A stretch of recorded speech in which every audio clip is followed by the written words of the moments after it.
All right, well, good afternoon. And we're pleased to have Mike Kiernan, physician and instructor, returning to SolarFest again this year. Mike founded Be the Change with his wife Tanya in 2015. Since then, they have created habitat for pollinators in over 25 solar fields. They're also working outside of renewable energy spaces, trying to assist all of Vermont's 9 cities and 242 towns in creating their own acre of pollinator habitat. Before Mike begins, we'd like to thank Eden Renewables for their support of SolarFest and for making this presentation possible. Eden Renewables develops solar farms and energy storage throughout the U.S. with a positive impact on the local environment and communities that host them. Their holistic approach ensures that all of the people living and working near those solar farms receive the full benefits of locally generated clean power. But it's important to note that their pollinator-friendly solar farms also establish wildflower meadows around the panels, which help support local agriculture. And you can learn more about them at edenrenewables.com. So I'm going to hand it off to Mike, but please enter any questions or comments you have in the chat, the button at the bottom. And at the end of the presentation, we hope to have addressed your questions. Thank you, Mike. Thank you, Michael.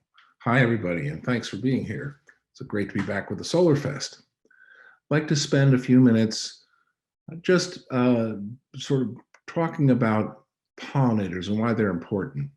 And each of the creatures under the sun has a strategy for surviving. And this one is one of our spring ephemerals. So these are those ephemerals are those bunch of plants that come up as soon as the snow disappears, and they're mostly done with their life cycle above ground by the time that the trees leaf in. So they've chosen that very brief cold window in our early spring to make their life. And this is Trillium. It's Trillium grandiflorum, which is the white trillium. And you can see the basic anatomy of a flowering plant. There's some 350,000 flowering plant species on our Earth. And this one has the typical petals and sepals behind the petals. And then these anthers, which have the yellow structures that carry the pollen, which is the male gamete. And in pollination, that male gamete moves generally from one flower to another flower of the same species. And what you can't see there is sticky stigma, or that female structure that goes up and gathers the pollen and then brings that pollen down to the ovary to allow reproduction to occur. So this is a plant that has a relationship with the earliest bees that you'll see, like the Calides inequalis, which is the unequal cellophane bee. These are the ones that you'll see in aggregations in the ground in April. The ground nesting bees, but they would never sting a human being. They're not interested in that at all. They're not defending their live young. They are a half-inch bee that can make a tunnel 30 inches into the ground, and then they do their nectaring, and in the course of doing that, they bring pollen around from plant to plant. This is another one of the Trillium. This is one more familiar. Has a nickname, Wake Robin. Has another nickname, Stinking Benjamin, because that red color is actually meant to resemble rotting meat. And if you ever go up and sniff it, it's not rewarding, because it's meant to smell like rotting meat, and that's because it draws flies. And so flies, which are intensely important in our nutrient cycling and breaking down dead bodies and poop, all the things that the flies do for us that would keep us from being covered in things and breaking down things so that they can go back into the nutrient cycle, they're also important pollinators. Almost all of the chocolate in the world is pollinated by a small midge. The cacao blossom is a very complex blossom, and that's about the only pollinator that can get in there and do their business. And so this is one of those species that relies on flies as pollinators. And we tend to think of bees, and particularly honeybees, when we think of pollinators, but in fact, one of the many species, groups of species, is flies, and there are also moths and butterflies and beetles and ants and other even vertebrate species that are important in moving pollen from plant to plant that we don't always think of so easily. And so after it's gone through its last bit of mutualism, where the pollinator has taken some nectar and in that course of that has brought pollen around, that blossom involutes and becomes a seed pod. This would be sort of late June, a few weeks ago, what was happening with the trillium. And a few weeks after that, it drops its seed on the ground. And that seed has on one of its surfaces a coating of lipid, like a little bit of frosting on a cupcake, that's of interest to the ants. And the ants will cart that seed off to the nest and scrape that lipid off and feed it to their babies. And so it then will discard that seed in the dump of an ant nest, which is covered with the frass or the poop of ants and the dead ant bodies and that kind of stuff. Perfect place for a seed to germinate. And that's the way that the seed of the trillium gets around. It's one of the ways that they get around with their seed. And so every day we should learn some new words. The new word for today is myrmecochory. Myrmecochory means getting your seed around by ants. And so this getting your seed around is another arm of the mutualism of systems that happen along with pollination, where a species interacts with a plant and gets some nectar, and in doing so helps that plant reproduce. There are all the fruits, vegetables, nuts, and berries that are consumed by other species and then distributed that make another arm of mutualism. This is a mourning cloak butterfly, and it's one of my favorites. A photo never really quite captures it, and this is from only a few weeks ago, and it looks a little ragged because that butterfly has been alive for probably 10.5 months. There's a very few left of them now. The rest are going through a phase of from egg to larva to pupa, and then back into an adult. Most of the butterfly species have a strategy of making it through the winter as one of those, as an egg, a larva, or a pupa. And what's unique about the mourning cloak is it's one of the very few that overwinters as an adult. And so that's why most of them spend a very little part of their lives in an adult form, just going through and doing the reproduction and egg laying phase.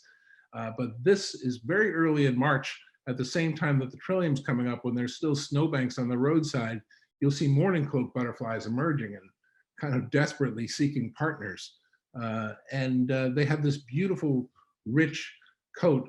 And the name for a species that goes through that whole sequence of egg to larva to pupa to an adult is holometabolic. So that's our second word of the day. We have about 3 words we're going to learn today, but this is one where I saw only one of these this whole season. And now if you see one, it's likely to have a beautiful new coat. But when you get to that point where you see only one in a season, you have to have some concern that maybe it's the only one you're going to see. The 4th grader in today's school is seeing 35% fewer butterflies than their parents did, and 50% fewer than their grandparents did. And so it's not a linear rate, it's in fact accelerating, so that by the time that 4th grader grows up and has children and have themselves have a 4th grader, likely there will be only a few butterflies left, and they're likely to be the cabbage white or the clouded sulfur, the ones that basically make their livings as pests. And the rest of them, like the mourning cloak, will be of historic interest. But when you have the last of its kind of a species, there's another word for that, which is not a word of science, but it's a word that's recently been coined called an endling, which is to say the last of the line of a species. And so this is where we have so many disaster scenarios we listen to in life, and this could be like a talk about what a bummer it is when species disappear. But I think I want to really focus that this is a talk about an opportunity. These are people in Southwest China. They're pollinating a pear by hand. They actually started this practice in the 1980s to preserve a valued pear from cross-pollination. So to keep that pear from having pollen from nearby, but not quite the same species, and changing that beautiful pear into another, they would hand pollinate them. And then only in the last decade have they recognized that they're not getting the same fruit set unless they're up there hand pollinating.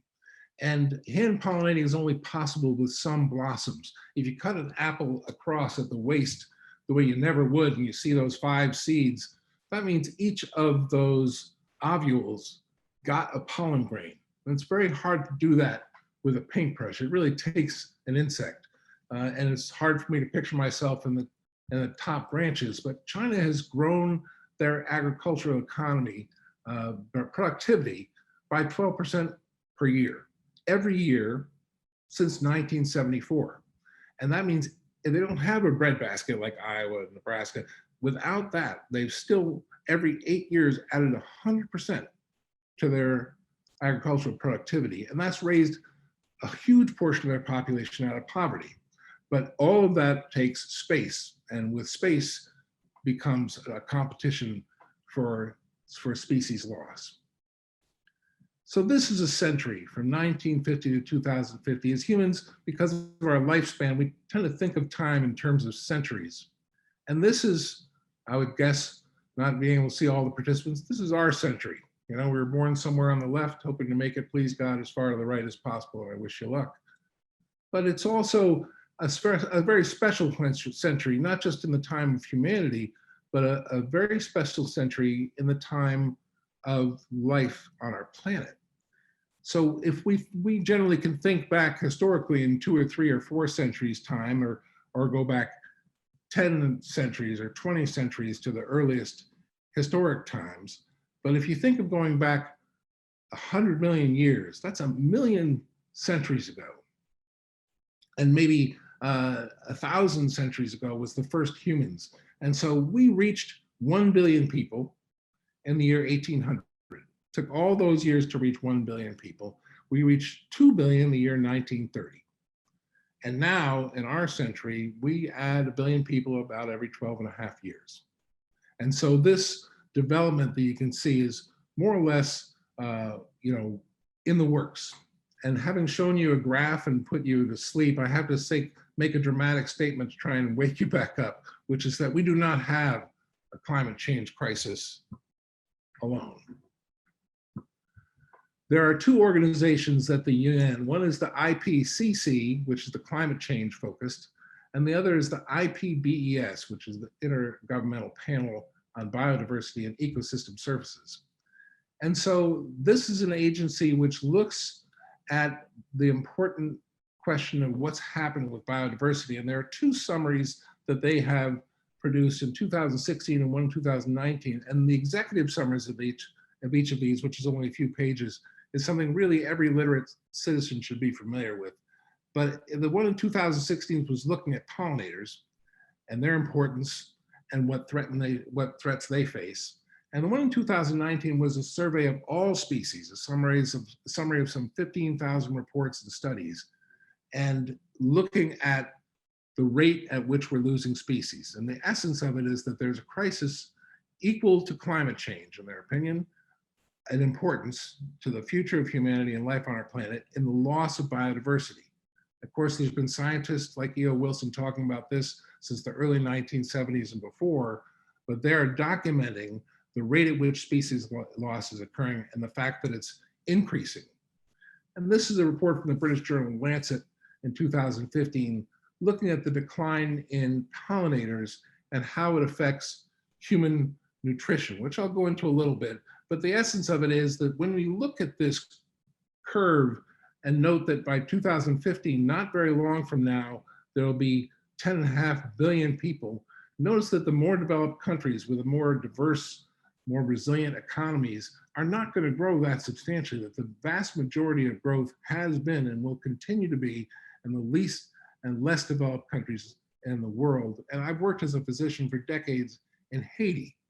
And there you see in Haiti, diseases of micronutrient deficiency, things that we really don't see in our country, in the United States, to any appreciable degree. Maybe 1 to 3% of the population will have some micronutrient deficiency. Take a look at something like folic acid. Folic acid is one of those water-soluble vitamins. These are chemicals that add things. So this vitamin helps us add carbons to nucleic acids. So in assembly of DNA, it's a very important micronutrient. Well, we don't make it. And it's not fat soluble, so we can't store it. We have to consume it in our diet daily. And if there's a deficiency in it, even in a beans and rice diet, there's a deficiency in folate that is about 25% of the population. The remainder of their folate is coming from the other fruits, vegetables, and nuts and beans that are part of their diet that is pollinator dependent to varying degrees. And this is where the question of why pollinators is a focus is that when you look at only a short period of time, if we're losing pollinators at the rate that they document in the IPBES studies, then within 30 years, we might have 50% of the people. I said 25% of the people I see in Haiti have a micronutrient deficiency. When you have 50%, that'll be of 8 billion people, 4 billion people on the planet with micronutrient deficiencies. It suggests that the loss of pollinators is the most addressable public health crisis that's looming. Here's a West African proverb. Until the lion learns to write,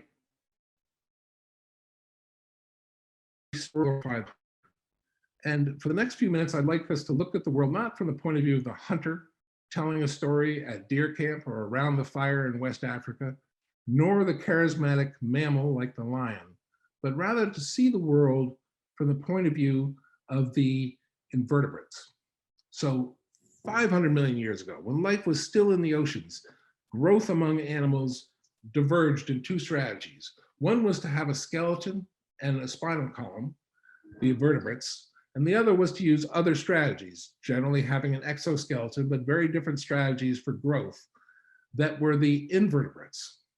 And over these 500 million years, there's been this vast change in speciation. And the interesting thing is, of the known animal species on Earth, 95% of them are invertebrates, but the vertebrates control the media. So looking at things for the next few minutes, we should try and understand, if we were looking at the world, if the invertebrates were able to write, what story would glorify them? We'd pick a moment about 140 million years ago.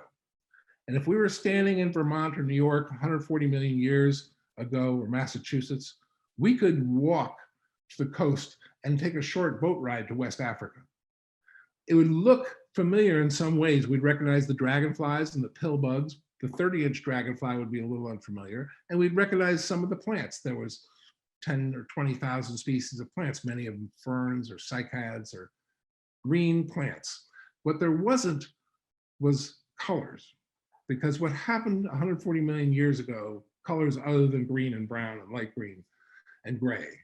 What happened for the first time 140 million years ago is that an animal, probably a flying insect, visited the pollen forming organ on a plant and took some of that pollen on its body to a nearby plant of the same species and left the pollen there, the first pollination. And that first blossom probably had no color or scent or anything that particular drew them. Maybe there was a resin that was an early prototype of a nectar that drew them. But over the course of the next 140 million years ago, this strategy that allowed these rooted plants to move their pollen efficiently rather than just putting them on the wind led to a huge growth in species. And so that we now have these hundreds of thousands of species of flowering plants. And while that first blossom may have had no color or shape, there has been this diverse way that plants have scents and colors and shapes that draw pollinators to them, and that the complexity of blossoms actually leads to more and more specific relationships. So there's important generalists as pollinators. There's also some very specific relationships.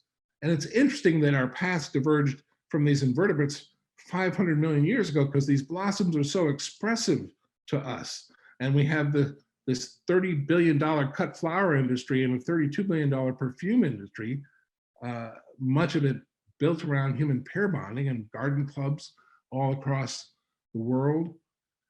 And it's interesting once you begin to see the world from the invertebrate perspective, because we see in the red, blue, green color spectrum, and they see in the blue, green, ultraviolet color spectrum. So for us, this daffodil, to them, looks like that. And they're drawn to the areas where the nectaries are and where the pollen is. And once we begin to see the world from the pollinator's perspective, we can see that this this verdant cornfield in Weybridge, Vermont, to a pollinator that looks like that. Corn is wind pollinated. There's nothing there for them. And the same is true of this. This is the #1 crop in America, more than all the corn and soybeans and blueberries and strawberries, whatever else you want to list as crop plants combined, is turf grass. And lawn has language. Lawn says, look at our major university. Look at this nation's capital with its monoculture of lawn. Look at my second home with its expansive lawn. It has this expressive quality.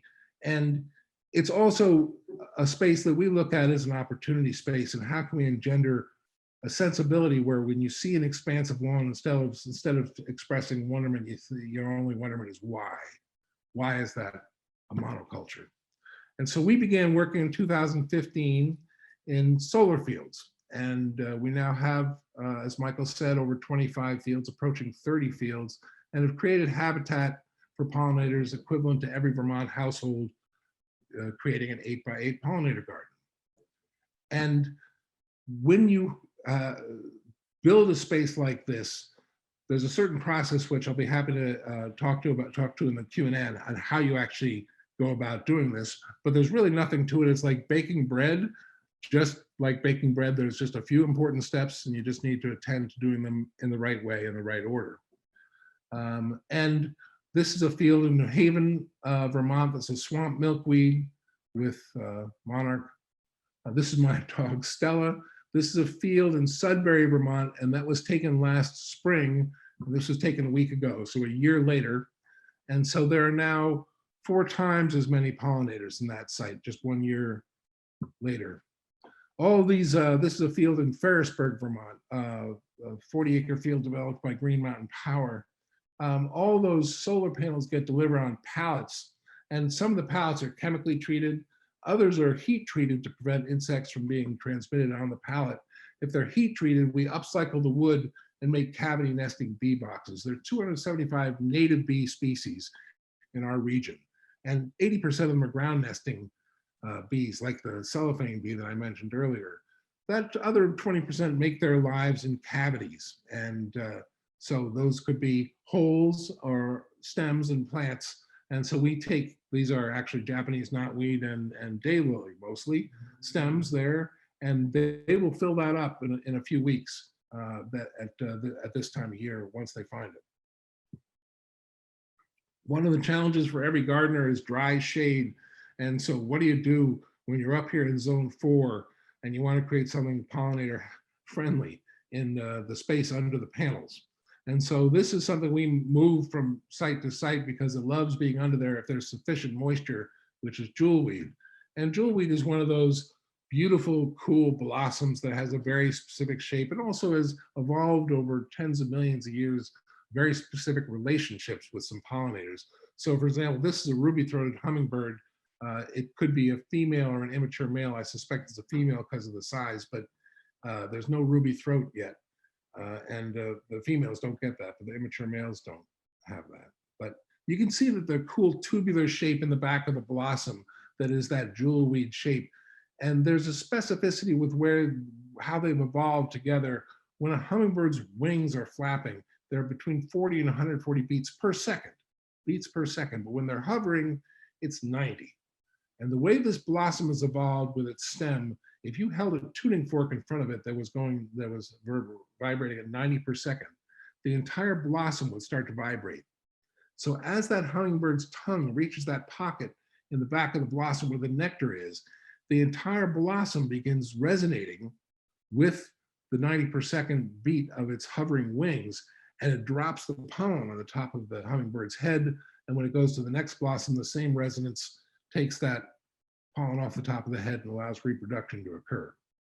That's an example of a highly specific relationship, but there are others that are important generalist relationships, and the bumblebees are a good example of that. We have 17 bumblebee species in our region, and 25 years ago we had all 17. Now we're down to 10. Of those 7 that are endangered, 4 are gone. It doesn't matter what you build for habitat, they won't come back. But these are all pictures from the same field. This first one with the abdomen of an adult female like this will allow you to identify by and large, which species you're dealing with. So each of the sections on the back of the rear end of the abdomen, each of those sections is called a tergite. And so there are 6 in the female, and this one with 1 yellow and 5 black is what allows you to say this is Bombus impatiens, now the most common bumblebee that you see in this region. This is one that looks more like a honeybee, but it's not. It's a broad bee like a bumblebee. And so this is Bombus fervidus. And so this one has the black and yellow colorations and a nice broad black strap between the shoulders that allow you to identify it. We can see the face is less likely to have a yellow face than some of the others that look like it. But this bee is almost entirely gone from New Hampshire, yet we still have it in western Vermont and eastern Vermont and western New York State. This one with the 3 colors, 1 yellow, 2 orange, yellow, and 2 black. This is Bombus ternarius for the 3 colors. So these are 3 species all in the same solar field in Vermont. In that one field, I've seen 5 different species of bees, and that's the most diversity of species I've seen in any space. And one of the things you should do whenever you're trying to create habitat as humans is a certain modesty should descend, because how many stories have we heard about people trying to fix something as complex as an ecosystem and mucking it up entirely? And so we have some measurement strategies that we do. We work with the University of Vermont Gund Institute doing bee studies, but we also have a survey approach where we survey a field before we ever install. So you're walking a 200-foot corridor on the outside of the fence line, or what will be the fence line, and you note unique pollinator encounters. And you also note how many flowering plants there are. So you're looking at plant diversity and abundance. So you want to count the number of species and how many actual flowering plants there are of that kind. And then you're also noting unique pollinator encounters, which means you're going along, kind of here comes a swallowtail. If it comes back across your path, that's not 2, that's 1. So you're counting unique pollinator encounters, a 200-foot corridor in 7.5 minutes. And then I have a random number generator. And if the arrays are built and there's rows, it'll tell me which row I'm going to walk. And again, I'll walk a 200-foot row and for 7.5 minutes, count the number of unique pollinator encounters. The very first field we ever installed had 37 unique pollinator encounters when we installed it on August 2nd, 2015. A year later, on the same date and the same circumstances, you want a sort of sunny, windless day, there were 174 unique pollinator encounters in 15 minutes. And a year after that, there were 305. And so in almost all of our fields, something of about equal or greater than 10x the number of pollinators is there within 3 years. The most verdant meadow you've ever walked through at the height of summer will have 320 to 340 unique pollinator encounters in 15 minutes. So if you build it and they are there, they will come back in numbers and diversity. In addition to there being the number 305, the number of species that we see from that first year with the 37 unique pollinator encounters, which is actually quite high for a first year, goes from 4 or 5 species to 30 or more species. Last month, there was a conference of these 2 UN agencies, the IPBES that I mentioned and the IPCC. And essentially what they had was a workshop that was saying, we need to address both biodiversity and climate change with the same energy as the same level of crisis for the future of life on our planet, and particularly for humanity. And so what this is, what we're trying to create is an opportunity to address the same space, the same problems in the same space, and have humans less at the center of things and more integrated in the way the world has to be going forward. We're at a very interesting time as a planet where we just experienced this virus as a planet. And it's a sensibility we haven't had very often, where we're all vulnerable in this way.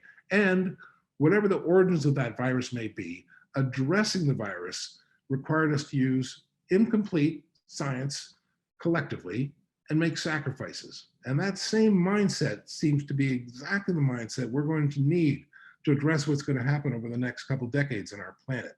So I see this as a moment of opportunity, because if you create pollinator habitat spaces 30 years from now, it's not going to have the same impact, because once they're gone, they're gone. Even extirpated from a region, not quite totally extinct, they won't return to that region. to any appreciable degree. And so that's what we're up to. And I'd be delighted to thank you for listening. I'd be delighted to answer any questions you have.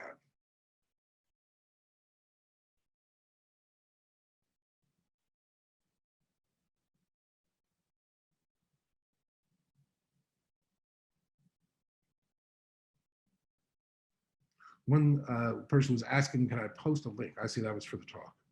But if anybody would like to look at our website could use some updating. I have some interns who are going to get to that, but we're bethechangehoney.com or bethechange.earth.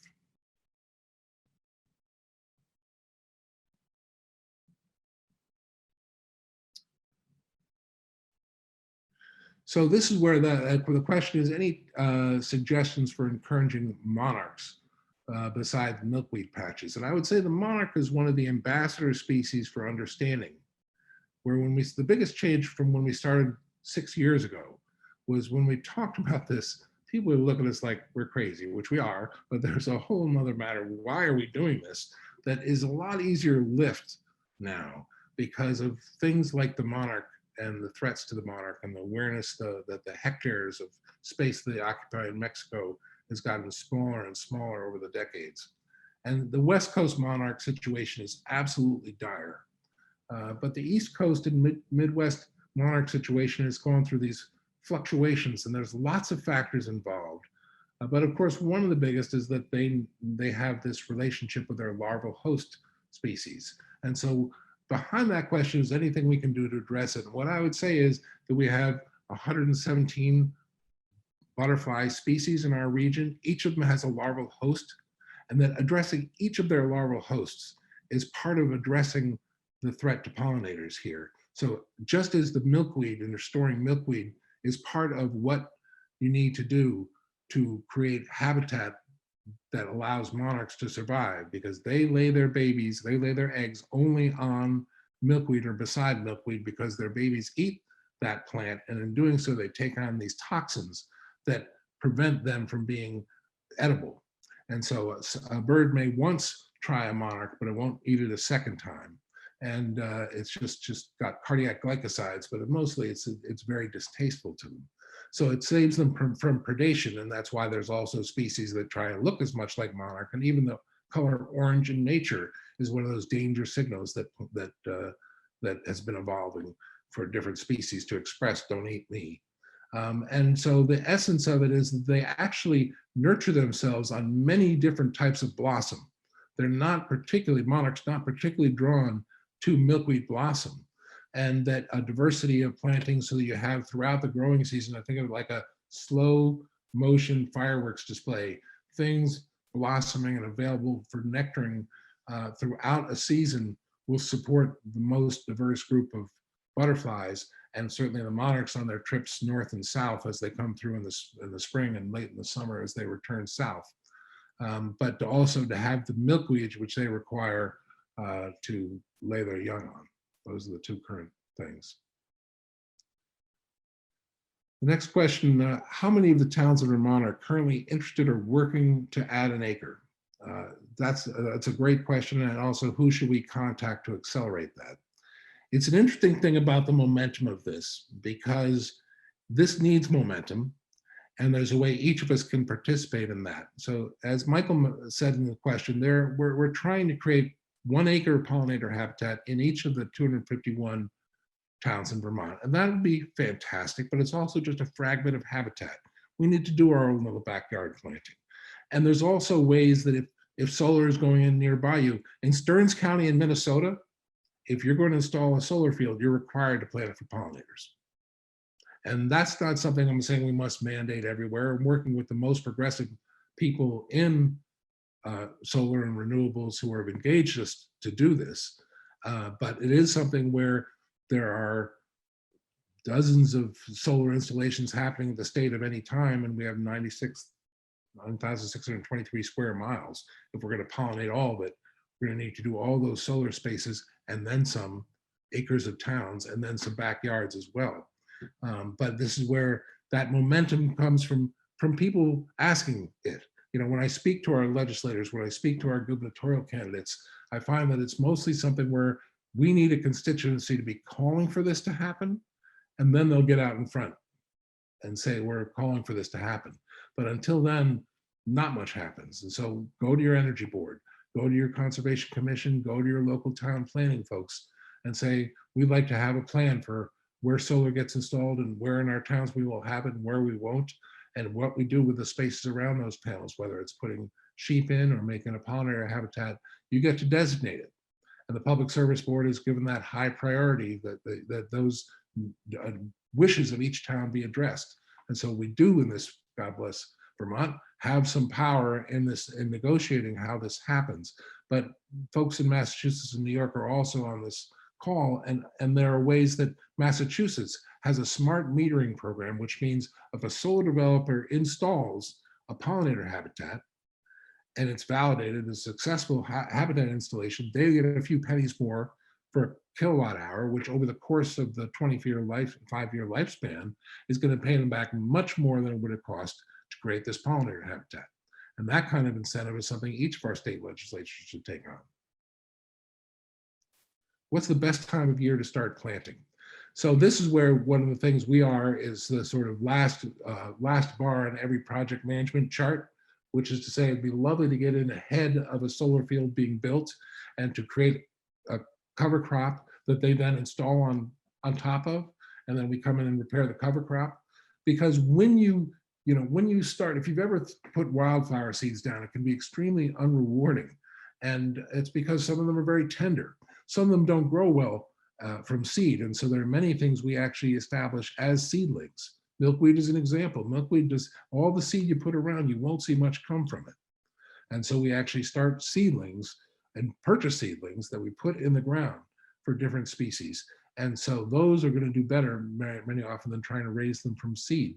But much of the how you do this has to do with getting as much as possible control of what's there. And that means control over what's there as opportunist species and whatever monoculture has been there for 30 years, and also what's in the seed bed, and so that's a process which would go on, which I could go on talking about for some time, but essentially through either solarizing or tilling if you have too large an area. We don't do herbicide applications, but the larger people doing this in the country outside of the Northeast are using herbicide application to try and knock down what's there and then drill seeding on top of that. And they drill seed a complete crop. We believe in cover cropping because it enriches the soil, it crowds out some of the opportunists, and allows you to knock down some of the things like ragweed. You may have no ragweed or curly dock. Curly dock will wait in the soil for 70 years and then have that brown stalk with a whole lot of seeds and the brown leaves that comes and succeeds. And so you got to admire sort of the opportunists and how they go about living their lives and responding to just the fact that they've been turned into the sun. So in terms of the question, when do you start planting? I think that any time of year you can start and then try and cover crop. So it depends which time of year, which cover crop you're using. So right now I have some fields that are getting completed and they're going to be cover cropped with a crimson clover, because up here in zone 4, crimson clover doesn't come back appreciably. It comes in beautifully after a very short period of time. Likely right now it'd be crimson clover and oats, which is an annual and won't return to a meaningful extent. And so that crimson clover and oats will establish quickly, nitrogen fix, hold on to the moisture, hold on to the soil, crowd out some of the weeds, and the oats won't like being mowed, but the clover loves it and will be sustained by mowing. And so if you have some ragweed popping its head up, each of those ragweed plants will have 40,000 babies, but you can defeat it mechanically. Once it gets to the flowering stage in a few weeks, you knock that ragweed down. It won't have time to come up and come back to a meaningful extent. And so I believe in trying to cover crop for a year, knock down what's there mechanically, which is to say mowing, and then the following season, if you've been successful, right into that dead, because the crimson clover will die up here in the north, right into that dead crimson clover, you can broadcast or drill a wildflower mix.